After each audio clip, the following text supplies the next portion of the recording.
Some people wouldn't know a con man if he pretended to be a Republican, promised to lock her up, and then stole a bunch of documents and lied about it all.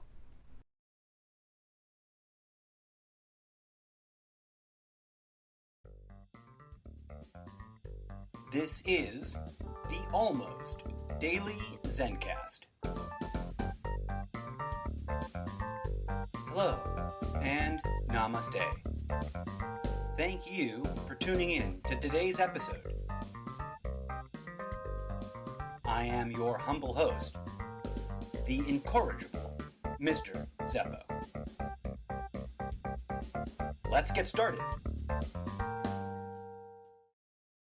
Hello and welcome, friends.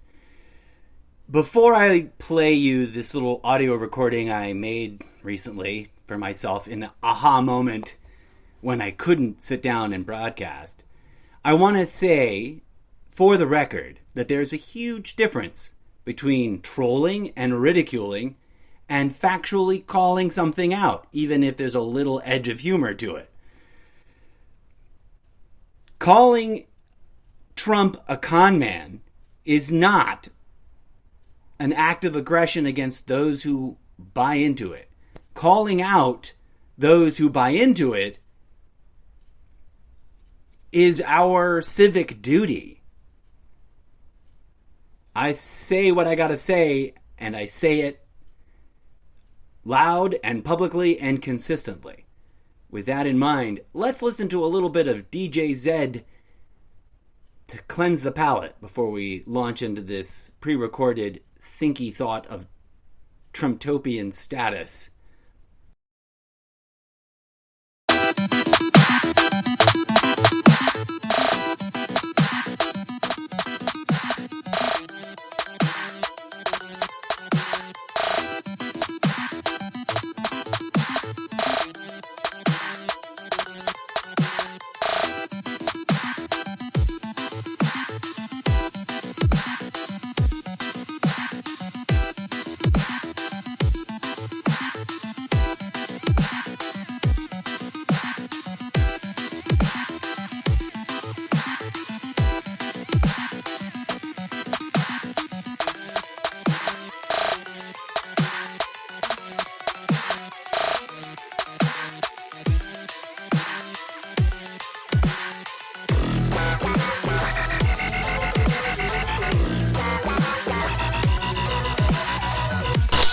Can you imagine a world where politics actually make sense?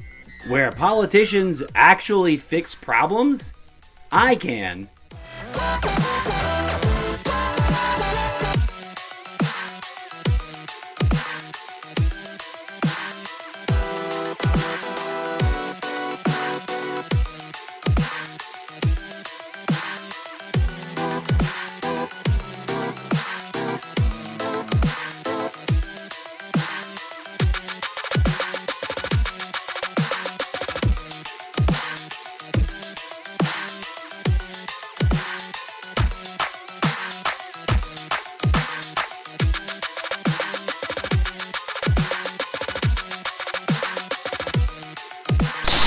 Give it up for DJ Zed, friends.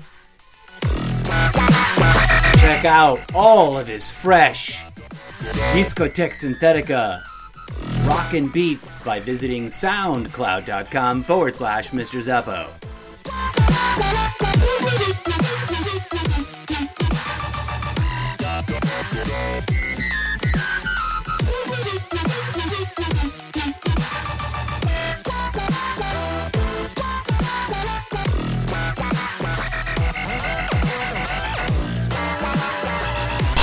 DJ Zed is a literary fictional character of my own creation.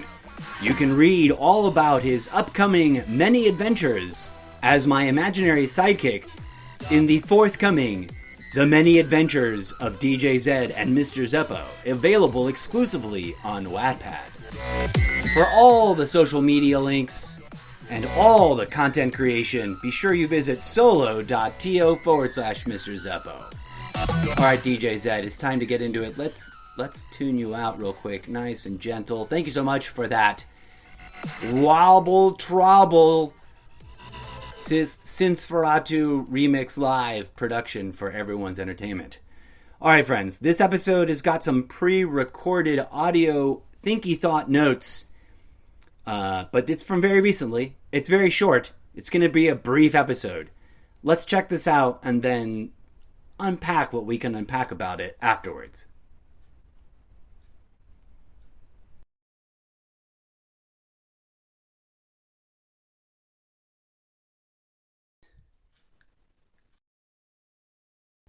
I screwed up and I had the volume tuned out. So let me play another little bit of music to get it started over again. Hey. Okay, we just did that so that we can start from the beginning. Hi there. Here we go, friends. It's for Truly one of those only in America moments. I should have said only in Trumptopia, but I digress. Let us continue. Only in America can an ultra-right-wing white nationalist Christian movement evolve to a degree of hypocrisy where they've literally found the one human being that embodies everything they've ever preached about hating and being opposed of and judging as being immoral and wrong and against their principles, and choose him and pretend that he, despite embodying everything their movement has claimed to despise about their political opposition for the last 60 years or more, that he is their Christ-chosen, anointed savior of the apocalypse, warrior for Christ. And I've got a few things to say about that, which we'll unpack when we get on the other side of this recording. And claim that with a straight face and believe it, without understanding how deeply self-underminingly, ruinously flawed all of that logic is. Fighting against tyranny whilst openly trying to install a top-down, religious-based dictatorship of moral law is like fucking for virginity. And as one of our great saints of stand-up social satire comedy pointed out many decades ago, it doesn't work. For those of you who do not know the reference, George Carlin said that. It's a quote, pardon the F-bomb, but his full quote is, quote, fighting for peace is like fucking for virginity. It doesn't work that way.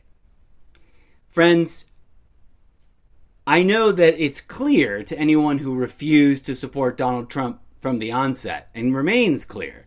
He's a liar and a cheat and a con man. But we must all, in unified voice, call out the right-wing GOP QAnon movement and ask them, if Trump is Christ's chosen warrior, when has he ever acted Christ-like? And I mean that seriously. Christ healed people. When has Trump healed anybody? Christ fed hungry people. I don't think that inviting sports teams to the White House and serving up McDonald's counts. Right? I don't think that Operation Warp Speed should count. And I love how the QAnon people pretend that Operation Warp Speed is something other than what it actually is. But never mind all that. The clearest and saddest thing about the QAnon movement is that they're all holding their breath for something that's never going to come, because they've bought into a set of echo chamber nonsense that's part conspiracy theory plot to, make Trump sound cooler than he is, and part Trump just spinning his wheels. The guy makes things up as he goes. And he makes things up as he goes with one purpose, and one purpose only: to benefit himself at every step of the way. And I'm sorry if people have a hard time agreeing with the following statement, but I think most Americans can wrap their brain around this eventually. And I say we need to say this out loud over and over again until the rest of the American population gets it. Patriotism has never been, was never supposed to be, cannot be tolerated to be now, blind faith adherence to the decrees of one obvious pathological liar of a con man. That's not what patriotism is. Patriotism is loyalty to the community, right? The protection of our freedoms through the act of moral, mutual co-responsibility. The Trumptopian movement is screaming about freedom, but is blatantly rejecting to take on any direct personal responsibility to everyone else. And freedom, my friends, without mutual co-responsibility is a kind of sociopathy. Let that sink in. Contemplate it a bit. Maybe share that thought around. Call me crazy, but I don't think you can claim your complete and total freedom to do whatever you want and then restrict other people's freedoms.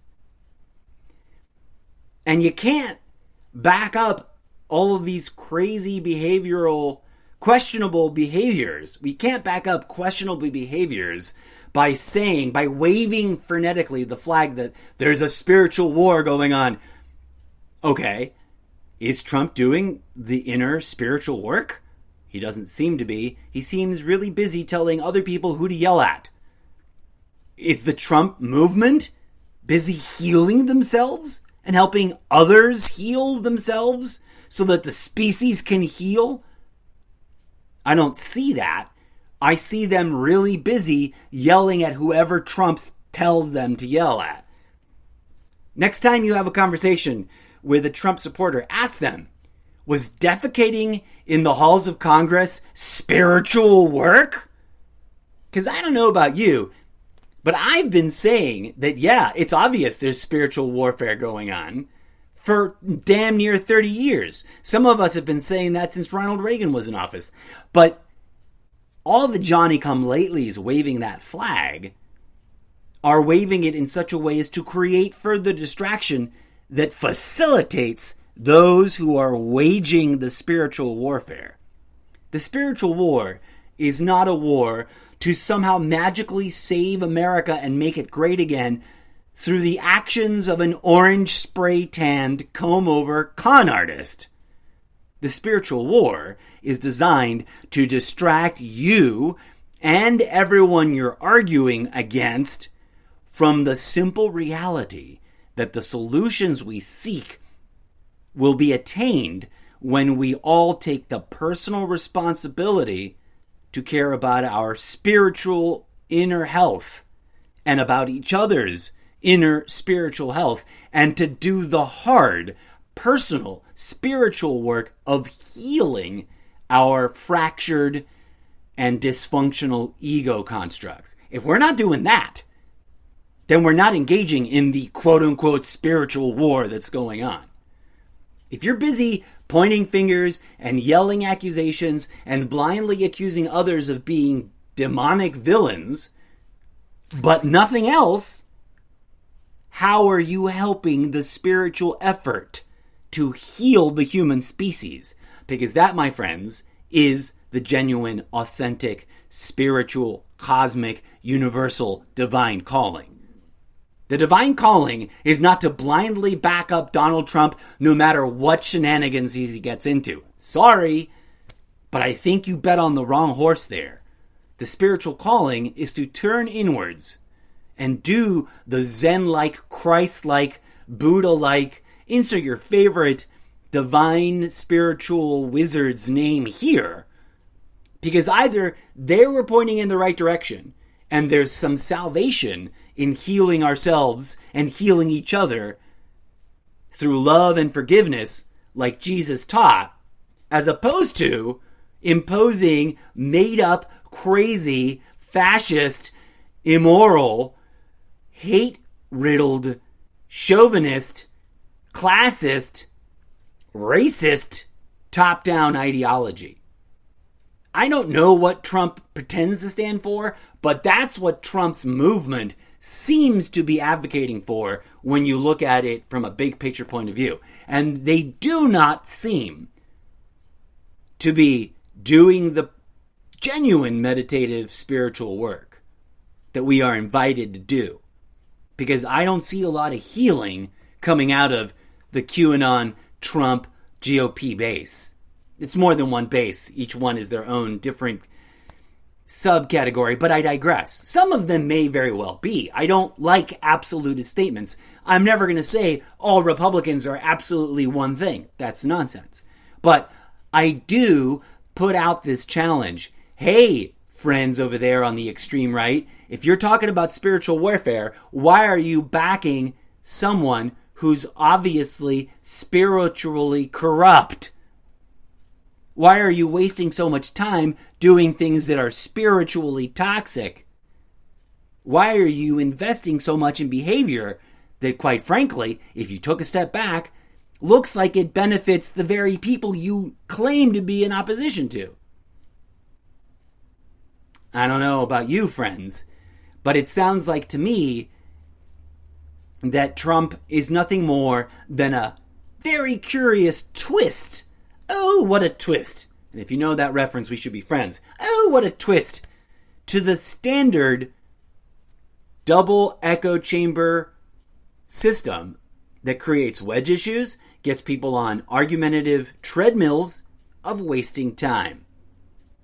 Hot take, friends. If Jesus Christ himself were to magically show up tomorrow, I don't know, call me crazy, but one of my first guesses about what he would take on in terms of what's going on in the world is denouncing and debunking Trump and the entire Christian white nationalist right-wing ultra-conservative movement.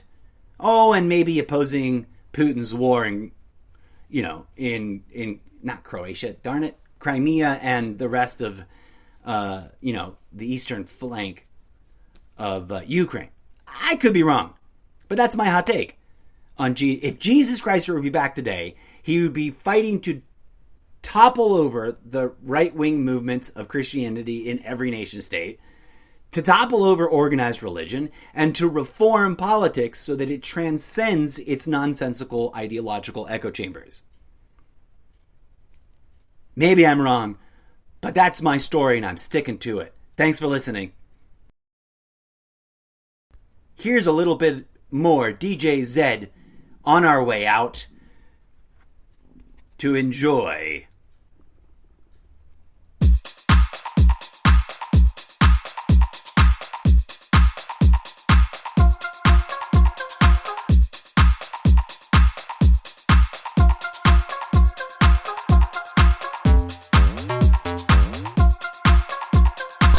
If you appreciate this wild and wacky, real, raw, and radically unscripted podcast, please subscribe to it wherever you're listening and share about it on your social media. If you want to be a part of the conversation, head on over to solo.to/Mr. Zeppo and find Mr. Zeppo on all the social medias and explore the many dimensions of content creation.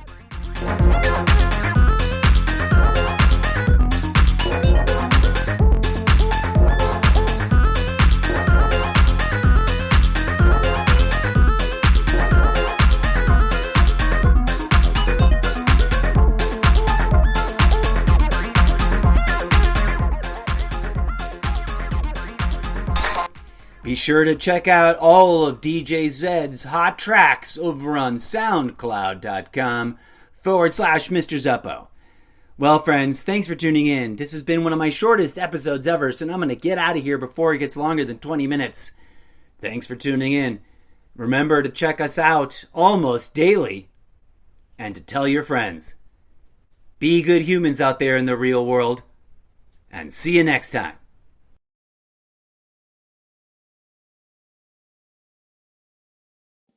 And that is what I've got to say about that.